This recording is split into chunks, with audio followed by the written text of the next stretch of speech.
Okay, good afternoon, everyone. You still with me? I can't see any of you, but at some point, one of you will be part of this talk.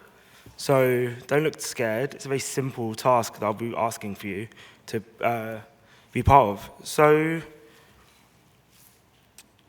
the reality of sound advice is that every time I'm asked to speak about it, I talk about it in a slightly different way. Much like Aretha Franklin, who never sang a song the same way, I never talk about sound advice in the same way more than twice. Partly because it's been based on instinct, but partly it's a part-time pursuit. So it never has my full focus. My full-time job is working for the Mayor of London, where I lead a team called Making Space for Culture. And we spend a lot of our time working with institutions like the V&A or the BBC or the Museum of London, investing in their projects, but also trying to extract social value from them.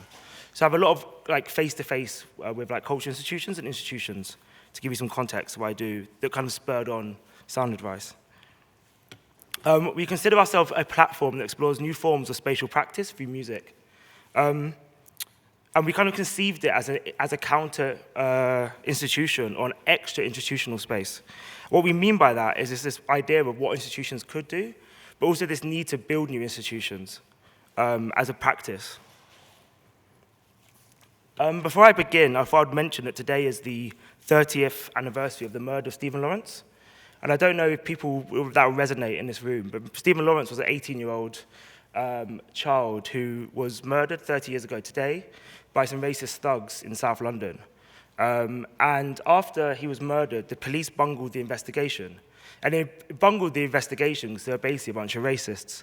And the parents, Doreen and Neville Lawrence, as well as his brother Stuart, led a campaign which led to the Macpherson Report.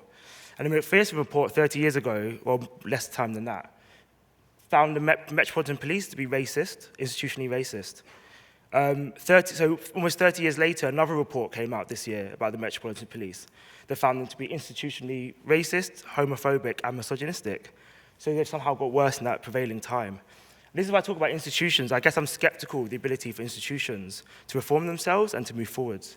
So by creating a sort of institutional type practice, what we wanted to do is show the alternative of these spatial cultural institutions. And like many good stories, it starts from rejection. This video that I'm playing behind me was something we submitted when I was first shortlisted to do the British Pavilion. And we were around a room of established architectural peers. And we were talking about the importance of culture, the importance of sharing ideas, of plurality. And we were told by quite a few of them, what's that got to do with architecture? That doesn't really have a place in the British Pavilion. That was essentially their feedback. They were sort of yes, this all sounds great, but there's no theory behind this. You have no theory that makes us believe that culture could be part of architecture, or your culture could be part of architecture. So after this rejection, myself and Jaden sat down in this Indian grill called Nido's in Whitechapel and hatched a plan to build that world, to build that theory, to develop a praxis where we practice, and then in the absence of theory, in the hope of creating theory. And what we've tried to do is use that rejection and to spur us on to think about our practice differently and how we work differently. So this film was made with us and these two filmmakers called Tim and Barry. And Tim and Barry are an avant-garde filmmakers. So they were the first people to have a YouTube channel with content made specifically for it. And they also famously directed Skepta's That's Not Me video and other videos by people like Jammer and Tempati. So they were very credible in one world, but somehow suddenly, and they're very credible in my world, but suddenly then told in a room of people that this culture doesn't matter. It was quite annoying, to say the least. So I ended up founding Sound Advice with Pooja. This is Pooja. We met at the mayor's office, and we met through our love of music. We were always the people with headphones on in the office. It was always us two, banging tunes out. And I would say we're inherently critical people. And I think our criticality came from us being clients, strategic clients for the mayor. And we were interested in this idea of people, architecture is distinct from building. Architecture as a professional service is something, but building, that act of making, whether it's community or spaces, is really interesting to us. So we wanted to pursue that. And the first thing we did was we were asked to write this essay. We basically were what would be useful? We were asked to write an essay about diversity, and I was sort of bored of responding to these kinds of briefs. So what we did is we created a survival guide for black and brown architects to deal with the type of encounters you might have. So one is look glam whilst networking. The photographer will inevitably snap a photo of you as you enter the room to capture the event's diversity. and so forth. And it seemed to resonate. But there's a limit to how far criticality in our eyes went, so we were thinking, what do we do next? What's our vision for the future? We developed a system of pillars of care, or pillars of practice. So culture, by culture we mean accessibility, the ability for multiple people to participate in something. By disruption, we're talking about institutions, like resources, how can be disruptive. And systems of care are also about resources. I always think that people who don't talk about money as part of their practice tend to have too much of it, and those with scarce resources tend to think about money quite a lot. The first thing we did was an event called the Sound Device Awards, and it was an architecture award ceremony where no architects could win an award. And we were trying to make the point was that in order to deliver architecture in a building, in a built environment, it requires so many people, from facilities management to the community activists who secure funding, and this whole wider ecosystem needed to be celebrated. And what we really wanted to do was an architecture awards ceremony. We didn't have to pay for recognition, where you won it without having to somehow give over your cash, your hard-earned cash. So we did the Sound Device Awards. We then followed this up with a book called Now You Know.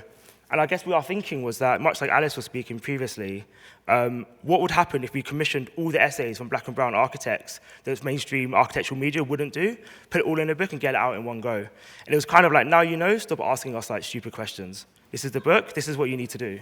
And we self-published it, we crowdfunded for it, and we've sold over 2,000 copies, about to do a third print run. And then we started, and then this was all during lockdown, and then lockdown ended, and we were like, what would happen if we tried to bring this into the real world? And we were asked to do a talk at the V&A, and rather than give a talk, I took the budget for the talk and threw a massive house party in the V&A instead. This is just photo evidence of it. Yeah? All right, come on. Show us skirt, yeah.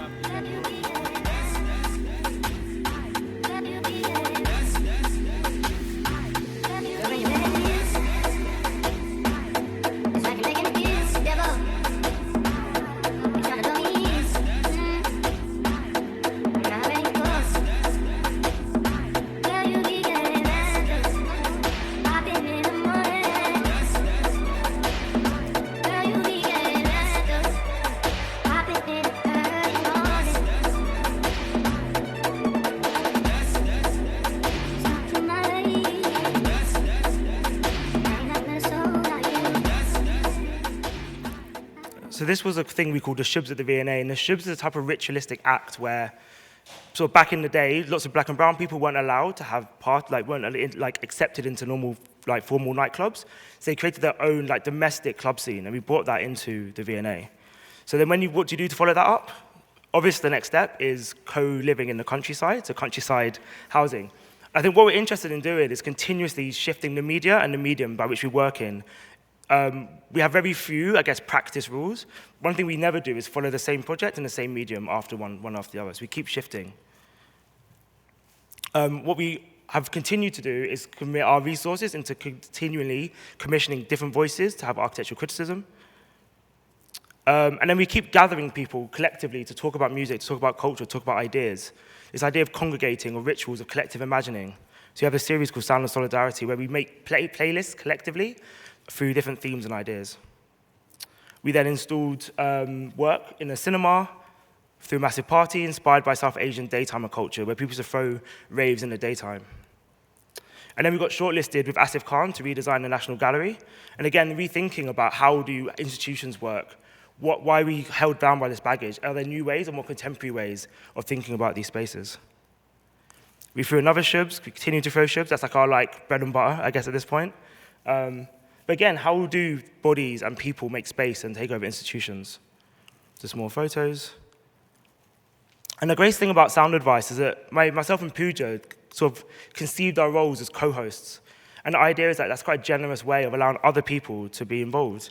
So you'll notice there's an event coming up next week in London. I won't be there. I don't have to be there anymore. So we're devolving, delegating power of the new institution for other voices to come forwards. And then this is just an image of Mighty Ruler Sound Systems. This is just a really cool original 1960s Jamaican sound system that we rent out every so often. And then something very bizarre happened, which is that we then won, alongside my fellow co-curators, the opportunity to create the British Pavilion at Venice. It's a very strange thing to happen, because we essentially were talking about exactly the same things we were 3 years before, but somehow it suddenly seemed to resonate. And I think in part that's because of the world we built around this thing called sound advice. And I guess what we really wanted to do was to celebrate immaterial culture, but take it on further. So Edward Glissant talks about how music, gesture, and dance are forms of communication, just important as a gift of speech. Then he talks about how our aesthetic form of our cultures must be shaped from these old structures. So what happens when you take the immaterial into the material? This is the team.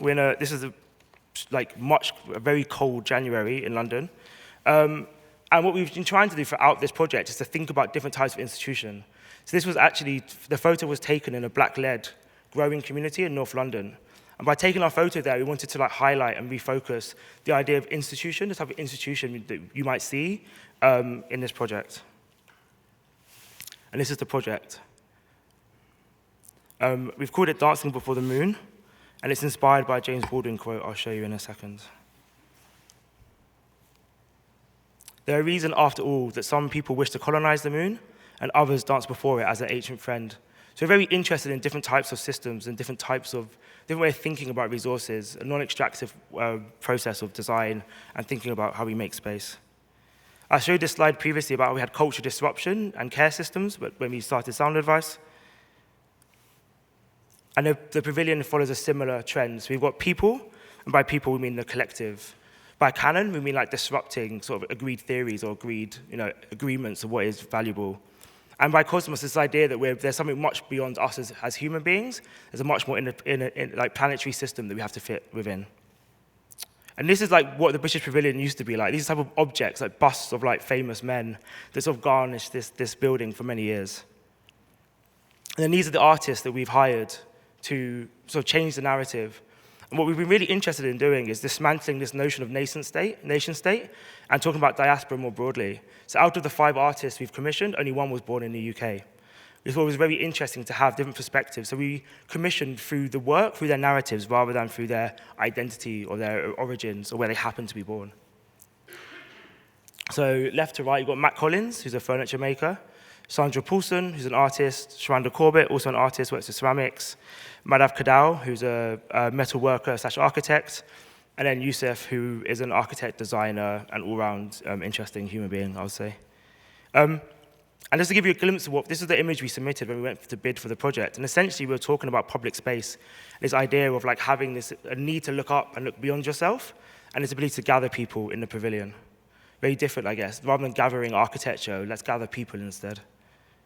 And the center point of the pavilion, you have these objects that will orbit it, and the objects are rituals translated into material culture. I think material culture is interesting because it's quite privileged to make things in physically. To make the Guggenheim, for example, you have to have a patron, you have to have the land, you have to have the ability, the skill sets, the access of labor and resources to do it.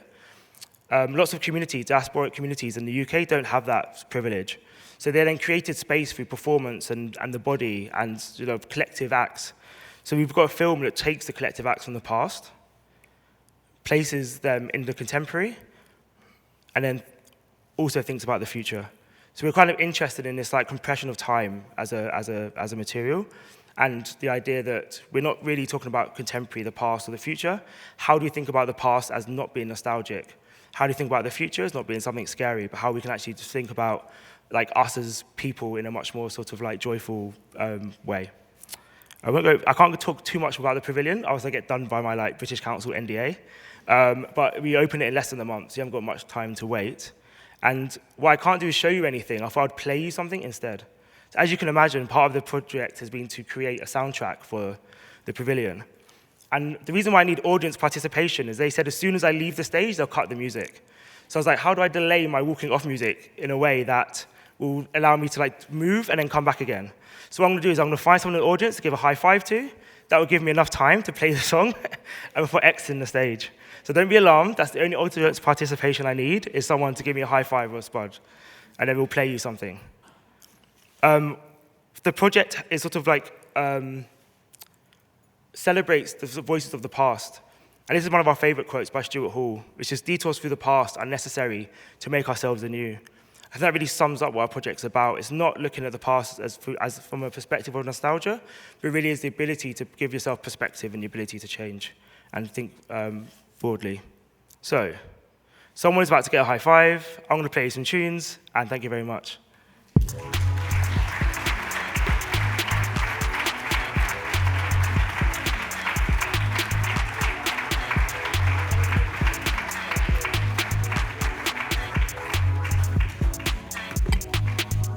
I wasn't expecting the round of applause to like drown out the music, so I might play it again.